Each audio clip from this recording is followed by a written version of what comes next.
То, что государство сегодня и на уровне нашей республики, я считаю, очень большие шаги сделаны в сторону некоммерческого сектора, фактически сегодня созданы все необходимые институты общественные, которые дают возможность общественности вот действительно на основе партнерских отношений выстраивать отношения между обществом и государственными органами власти. В качестве примера могу сказать, вот смотрите, у нас институт уполномоченного по правам человека, по правам детей, по правам бизнеса, общественная палата. Ведь мы в числе первых, наше правительство, наши государственные органы власти вот пошли по этому пути. И об общественной палате я обнаружила с помощью наших экспертов, что у нас было первое упоминание об общественной палате 1997 год. 1997 год. А Путин впервые сказал об этом в 2001 году. То есть наша общественная палата, она как бы начинала действительно свою работу снизу. А 2006 год у нас был принят закон об общественной палате.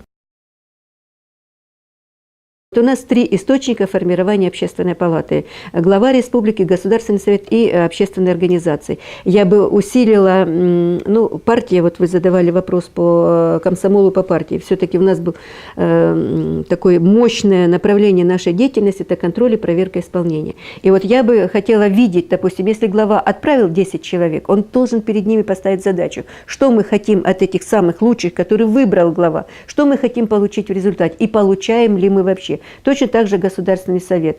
И здесь система формирования, ее можно еще корректировать, что должна быть какая-то, вот у нас закон есть, это все прописано. Механизм, он сегодня немножко такой мутноватый. Это должна быть комиссия, должно быть положение комиссии. Вот в эту комиссию должны входить представители главы Государственного совета и Общественной палаты действующей. Все, что к нам приходит со всех этих 3 источников, это надо комиссионно смотреть на этих людей. И понимаете, большое количество общественности, оно отсеивается в ходе формирования общественной палаты. А мы не должны забывать этих людей, мы должны с ними работать.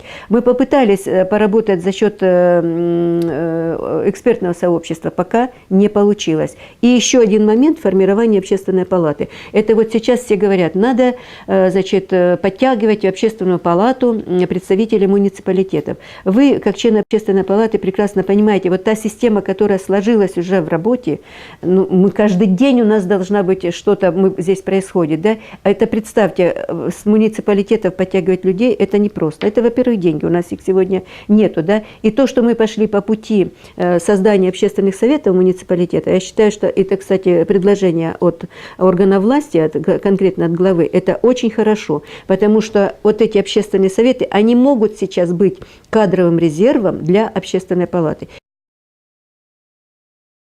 У нас здесь должна быть какая-то вот такая более четкая связь Государственного совета и палаты, правительства и палаты. И то, что палата, она работала, это надо публично обсуждать и в Государственном совете, и в правительстве. Я думаю, что от этого будет только плюс, минуса мы это не получим. Потому что, вот, извините, ну, не факт, что все предложения палаты, они весомые и положительные и нужные, да? Есть как бы такие шапкозакидательские какие-то предложения. Так вот, палата должна получить ответ на этот вопрос от правительств, от государственных органов власти. В чем мы не правы? Может, мы не в ту сторону двигаемся.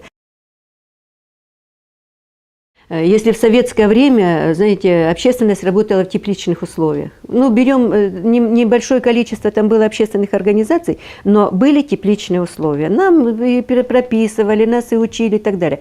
На сегодняшний день жизнь заставляет людей более активными быть. Да? Если сегодня же и законодательная база, и, как сказать, высшие должностные лица и страны, и республики сегодня делают ставку на развитие гражданского общества. И много делается со стороны государства по созданию условий для развития некоммерческого сектора. И сегодня вот общественная активность, с моей точки зрения, она возрастает. Но, как сказать, есть и моменты, на которые надо обратить внимание как со стороны государства на развитие на создание условий для развития некоммерческого сектора, так и наоборот. Сегодня активность-то растет, но, с моей точки зрения, адекватно реагировать и быть партнером государства, да, ну, на примере нашей республики мы можем сказать, да, к сожалению, не хватает силенок, не дотягивает еще некоммерческий сектор вот именно адекватно отвечать и быть партнером государства. Мы потратили в прошлом году, по-моему, 10 миллионов, но результата мы не видим. Мы не можем сегодня оценивать результативность деятельности некоммерческого сектора по количеству мероприятий, по количеству подготовленных волонтеров. Сегодня мы говорим социально ориентированная общественная организация. Это оказание социальных услуг. Поэтому мы должны понимать, сколько силами общественности оказано и что нового в этих социальных услугах. Вообще, вот некоммерческий сектор, он должен быть таким побуждающим фактором в целом модернизации. Модернизации во всех сферах, там, социальных, экономических, но прежде всего в головах. И модернизировать это значит придумать и разработать новые какие-то социальные практики, и чтобы это не только вот проект разработан, социальную практику хорошую мы получили и на завтра забыли. Вот как раз вторая составляющая, это за те деньги, которые государство нам дает, это тиражирование положительных социальных практик. Во многих муниципалитетах, во многих, да, идет конфликты возникают между деятельностью руководителей администрации и между деятельностью советов. А почему? Вот мне непонятно, почему возникают эти конфликты. И я так вот предполагаю, что конфликт возникает потому, что всем надо работать с бюджетом. А вот здесь надо четко, вот у нас же есть в законодательстве прописаны разделение властей, да? Есть представительные органы власти, есть исполнительные. И четко понятно, что совет один раз утвердил бюджет, да? Вот есть у нас менеджер, руководитель администрации, есть правительство, есть глава, пусть они занимаются бюджетом. Деятельность советов – это работа с людьми. А у нас вот здесь как раз 0,0. И если вот мою бытность, мы были советами народных депутатов, и мы избирались от людей, да, и моя задача, хочешь ты не хочешь, потому что тебя волной смоет, если ты не будешь это делать. Надо было ехать в избирательный округ и перед людьми стоять, четко отвечать на их поставленные вопросы. А сейчас от политических партий я хочу еду в округ, хочу не еду в округ. А вообще, как бы я думаю, что по жизни ничего не поменялось. И даже если это депутаты, избранные по партийным спискам, они должны публично идти и работать напрямую с населением. У нас вот сейчас, посмотрите, что не встреча, мы пошли смотрим объекты. А что объекты смотреть? Спросите, почему они там не строятся. Идите, работайте с людьми, разучились работать с людьми. У нас здесь путаница сейчас пошла в политических партиях. Да? Было плохо в советское время, когда в Конституции была 6-я статья, и что партия руководящая и направляющая у нас единственная, и партия коммунистическая. Почему она потерпела фиаско, как мне кажется? Что она стала подменять деятельность государственных органов власти. И сейчас мы наступаем на те же самые грабли. Задача политических партий – это работа с людьми. Почему мы говорим, да, нам надо, Единая Россия сейчас расставила на всех постах своих представителей, да? А вот Единая Россия сейчас расставила, это замечательно, хорошо. Но надо сейчас людям разъяснить, в чем преимущество государственной политики, где представители Единой России, да, в чем преимущество этой политики по отношению к политике, которую сегодня коммунисты провозглашают, ЛДПР, Справедливая Россия и так далее. Я считаю, что деятельность политических партий – это светская религия. Светская религия. Вот посмотрите, в церковь никто ведь туда за ручку никого не тянет, но туда люди идут самостоятельно. Так вот, сегодня политические партии должны заниматься этими вопросами, не хозяйственными, а заниматься разъяснением своей политики. И я почему-то думала, что или президент отрицательно оценивает деятельность общественных палат и формирует как бы новое такое сообщество, альтернативу, да? Но жизнь показывает, что нет, все-таки не формирует он альтернативу, но где-то вот это все еще переплетаются и формы, и методы, и задачи, да? И такого чистого вот большого водораздела я здесь как бы не вижу. Но то, что президент сейчас избрал, с моей точки зрения, самый сложный путь управления государством, да, апеллирование к общественности, ведь это очень сложно. И я думаю, что президент не случайно это избрал, вот такой сложный путь. Он очень рассчитывает на людей. Потому что вся эта вот ну, система коррупции, которая как бы сегодня сложилась в государстве, и все об этом и громко, и тихо, всяко разно говорят, что только государственными формами и методами воздействия на эту проблему или пытаться решить эту проблему, наверное, не получается. И как мне кажется, что вот Общероссийский народный фронт, ну, во-первых, это увеличивается количество общественников, и это хорошо, да. Вот, но я думаю, что все равно главный вопрос здесь будет борьба с коррупцией вот, в Общероссийском народном фронте.